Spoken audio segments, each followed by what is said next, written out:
Shalom rekan-rekan seiman seperjuangan dunia dimanapun kalian berada, kutub utara, kutub selatan, benua Amerika, Eropa, Asia, Australia, Afrika.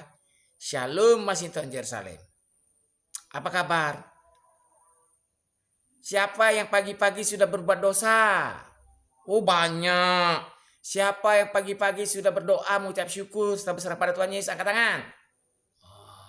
Siapa yang hingga detik ini tetap percaya adanya Tuhan dan dipantau oleh Tuhan. Baik dia di pangkalan militer, baik dia di kutub utara, kutub selatan, di pangkalan nuklir, di tambang emas, minyak, intan, berlian, di Amerika, di tengah hutan, di tengah kota, di desa, bahkan di dasar laut, di tengah laut, di bawah tanah, di gunung, bahkan tembus sampai kutub utara selatan, bahkan sampai ke stasiun-stasiun militer ruang angkasa dan stasiun-stasiun antariksa tata surya Bima Sakti, tetap percaya adanya Tuhan dan dipantau oleh Tuhan. Siapa yang percaya seperti itu? Angkat tangan.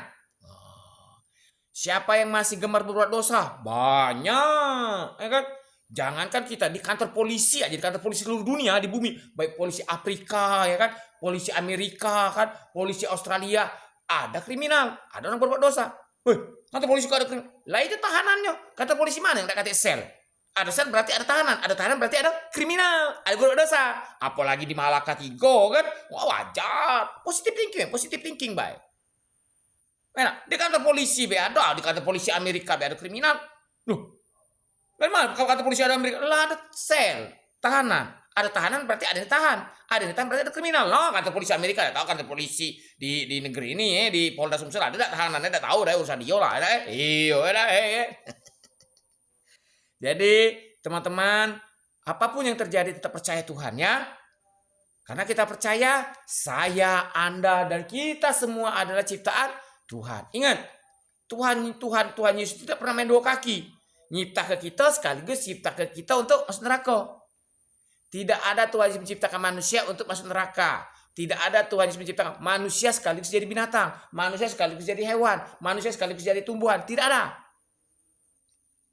Tidak tahu agama lain kan. Kalau berdasarkan kitab suci, teman-temanku semua dunia, yaitu Alkitab, Injil, baik putih dan baru, tidak ada itu. Itu sesat, bohong.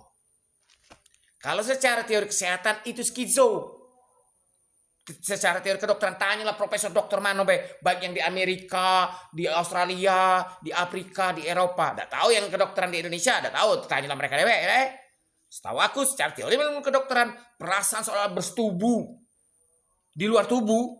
Misalnya lagi di sini kan, lagi di Malaka, misalnya lagi di depan di bedeng di depan rumah Ucok kan, misalnya di depan Ucok Malaka Tigo kan, sampai di Malaka ini kan di segala macam kan, wah di pawang hujan kan, di pawang hujan kan. Tapi perasaan bersetubuh misalnya lagi di Trunojoyo, lagi bersetubuh misalnya di Jakabareng, lagi bersetubuh misalnya di Simpang 5 DPR, lagi bersetubuh misalnya di Truno di Polda. Perasaan itu sakit jiwa, skizo. Tanyalah ke dokteran. Nah, dokter luar negeri, tak tahu dokter dalam negeri ngerti tak skizo itu kan, pernah tak dengar di Google kan? Apalagi perasaan seakan-akan jadi kucing, tikus, anjing, babi, air segala macam. Secara teori kedokteran itu sakit jiwa, perasaan. Kalau istilah sederhana waham. Ada kau waham, oh aku nih Kapolda. Oh cok, jangan keluar rumah cok. Oh awas kau cok. Ujiku kau nih tamat SMA beda ujiku. Oh, waham itu namanya waham kebesaran. Tanya yang psikologi luar negeri kan, kedokteran luar negeri kan. Oh saham, oh aku nih tokoh pendeta besar aku nih. Kau cok buso cok kalau melawan aku. Oh kau cok harus ngocok berpikir porno cok buso. Itu waham kebesaran. Sakit jiwa. Nah tugas negara mengobati orang sakit jiwa. Bukan tugas saya. Makanya ada Departemen Kesehatan. Betul Bapak-bapak Ibu-ibu? Nah, karena itu kita akan bahas di sini 2 Timotius 2 dengan perikop panggilan untuk menderita. 2 Timotius 2 ayat 12. Jika kita bertekun, kita pun akan ikut memerintah dengan dia. Siapa dia? Tuhan Yesus. Memerintah di mana? Kerajaan Allah. Jika kita menyangkal dia, menyangkal Tuhan Yesus, dia pun akan menyangkal kita. Nah, yang disebut menyangkal Tuhan Yesus itu seperti apa? Apakah, oh aku tidak makan babi lagi, aku menyangkal Tuhan Yesus? Tidak. Ada aliran-aliran, ada yang mengaku Tuhan, mengikut Tuhan Yesus tidak makan babi, ada. Cari bae seluruh bumi, tetap dipegang salib. Tapi ada yang mengakui Tuhan Yesus tapi bunuh wong. Contoh zaman Amerika dulu kan, keluk-kelukan.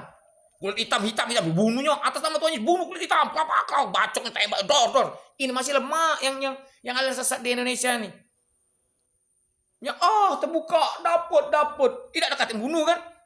Kate berani bakar kantor caman kan? Kate berani ngeboki Kapolsek kan? Dor katanya. Kita kira bunyi pistol kan rupanya tidak dapat jatah. Ngapa dor? Kita bunyi pistol rupanya sakau. Lagi dikit lagi degar. Gara-gara kita ngomong nak bakar polsek kan degar, langsung buyar kan? Gara-gara sakau sek. Cuman di Indonesia setahu aku kan di Palembang yang ada sakau sek. Bingung, tapi itulah kenyataan. Di mana-mana waktu sakau, inek, sabu-sabu, narkoba kan. Ini sakau sek, ngayal mulu. Misalnya, woi, ngapa kau ini? Sakau, iya pak, tidak dapat. Sudah, melok kampung baru. Ngentotnya. Beruso pak, masuk neraka. Kau sakau sek, tapi dia aja ke kampung baru ngentot beruso. Teori baru kau ini. Agama mana kau ini? Baru. Baru agama kau ini dari mana? Dari planet Mars dia sakau sek, ngayal sek. Mana nih? Diajak ngentot di kampung baru, beruso, masuk neraka. Kau ini baru agama kau nih. Ngayal sek tak beruso, tapi ngentotnya beruso baru agama kau nih.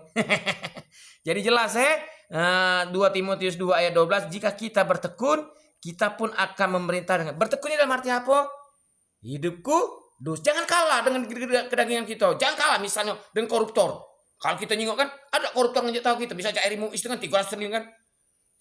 Aku nak korupsi 3 triliun dah kata kan koruptor mana yang ngasih tahu kamu kalau dia nak korupsi? Pejabat mana yang korupsi misalnya yang terbaru yang 750 juta tuh yang tahan itu, yang mantan wali kota Palembang. Ada. Malah dia masuk Malaka kan. Aku nak korupsi 750 juta, bagi 2 gitu Ada. Giliran duit diam, giliran ngai pornografi nang ngajak ribut. Giliran korupsi kan data dan fakta. Apa yang mantan wakil wali kota itu, yang ketua partai itu, yang di penjara sekarang, giliran ngegas motor, giliran duit korupsi, 750 juta, 300 triliun, ada mana, bakar koramil lah, budak depan ini ida takut, puji Tuhan takut, cuma ngair sakau sek bae,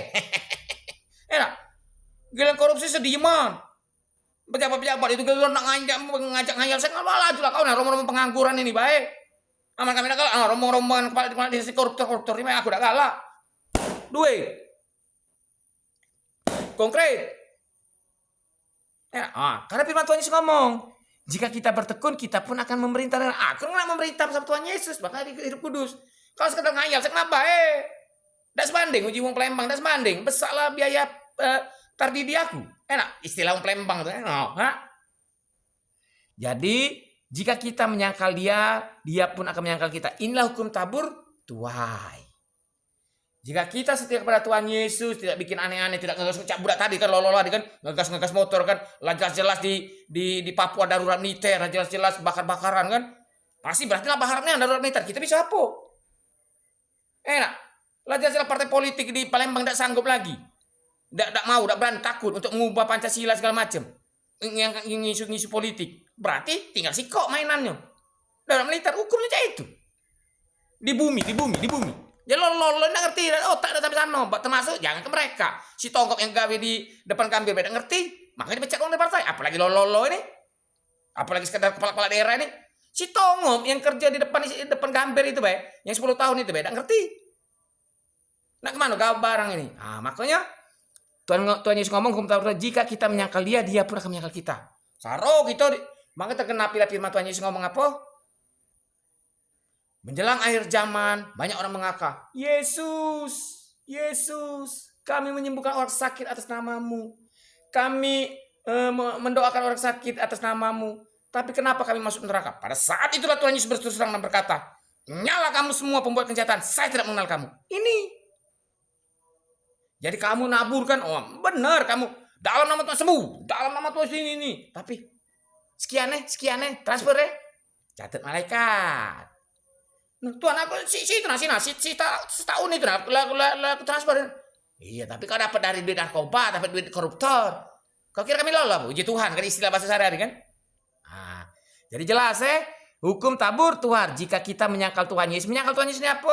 Menganggap Tuhan Yesus tidak tahu kamu berbuat dosa, menganggap Tuhan Yesus tidak tahu apa isi hati, jiwa dan pikiran kamu. Itu sudah menyangkal. Bukan, tidak tahu, aku tidak percaya Yesus, pindah agama, misal agama Yahoo, pindah agama misalnya agama Zoroaster. Bukan level itu, di hati, jiwa dan pikiran. Dari situ disebut menyangkal Tuhan Yesus. Bagus barang tuh. Nah, sudah menyangkal. Apa maksud menyangkal Tuhan Yesus di pikiran? Karena tidak mengakui otoritas Tuhan Yesus itu 24 jam. Dari zaman Nabi sebelum ada bumi sampai menjelang akhir zaman. Kamu telah menyangkal Tuhan Yesus. Tidak mengakui keberadaan Tuhan Yesus 24 jam. Dari zaman Nabi, sebelum Nabi Adam ada sampai akhir zaman ini. Menyangkal ke otoritas Tuhan Yesus bahwa dia tahu isi hati, jiwa dan pikiran kita. Itu inti menyangkal Tuhan Yesus. Bukan, no. Tidak. Kalau tidak ngerti susah. Pancasila kamu tidak ngerti, KUHP baru kamu tidak ngerti, apalagi konsep Tuhan. Siapa yang ngerti Pancasila itu apa? Tidak ngerti. Siapa yang ngerti ideologi itu apa? Tidak ngerti kalau. Tapi nak ngegas cak budak tahun tadi kan, ngalah ke Pangdam, ngalah ke Panglima Teng, ngalah kepala bin bay, ngong. Nah, tidak pernah Ratu Dewa ngegas di sini, wali kota. Tahu fungsi lurah RT segala macam, ada guna sudah bubar baik. Betul? Konkret baik. Kalau memang ganti guna lagi bubar daripada masuk APBD terus defisit terus APBD Kota Palembang. Di negara. Nah, apa kata istilah salah satu tradisi suku di Indonesia kan, kalau nangis dibayar. Aduh kan. Makanya Tuhan Yesus ngomong, jika kita bertekun artinya berserah kepada Tuhan Yesus, kita pun akan ikut memerintah dengan dia. Jika kita menyangkal dia, dia pun akan menyangkal kita. Nah, hukum di bumi baik, kalau kita nyangkal Pancasila, di penjara wong. Oh iya, ideologi kami bukan Pancasila. Apalagi dengan Tuhan Yesus. Ting. Nah, hati-hati ya. Karena itu teman-temanku semuanya di dunia, jangan pernah menyangkal baik Pancasila, KUHP baru maupun Tuhan Yesus. Menyangkal Pancasila gimana? Cak budak lolon tadi dengan ada semalam ngegas motor. Tidak ada KUHP, tidak ada. Ngegas motor di kampung. Itu menyangkal Pancasila, tidak ngakui KUHP baru. Kalau leper Tuhan Yesus di pikirannya, tidak ada Tuhan. Dapat sakosek. Menyangkal Tuhan. Kena dua, tiga malah. KUHP baru, Pancasila dan Tuhan. Kena tiga, saro itu hukumannya jelas. Lah dimati ke wong, neraka pula. Lasaro larengko bebuat dosa pula la ceto masuk neraka. Ada tiga tuh. KUHP baru, Pancasila dan kitab suci. Nah, jadi jangan main-main kalau tidak sanggup. Jingoklah sejarah Indonesia, PKI, DITI, PRRI, Sembelewong. Kamu cuma modal hawo. Nah, modal hawo udah sampai tingkah. Yang jelas partai apa kamu tuh? Kate kan? PKI hancur. Agama apa? DITI nama ngapain sebuah bawa Kristen segala macam hancur. PRI Dewan Gajah zaman dulu kan Dewan Gajah dan segala macam ngangkat senjata dan tardor hancur. Kamu apa? Ngangkat apa? Sakosek baik kan? Sudah yang mending pala wong. Oke teman-teman teman-temannya tetap semangat, percayalah. Tuhan Yesus beserta kita dan Tuhan Yesus berpihak pada orang yang setia kepadanya. Terima kasih Jimin mengingatkan ngaku timbul itu disayang Tuhan Yesus. Timbul itu dicintai Tuhan. Kasih Jimin. Tuhan Yesus juga sayang sama Jimin. Tuhan Yesus sayang timbul dan Jimin. Terima kasih Tuhan Yesus. I love Jesus Jimin. Tuhan Yesus Jimin. Jimin, I love you so much. I love you so much Jimin. Alpen we coming. Semangat dah.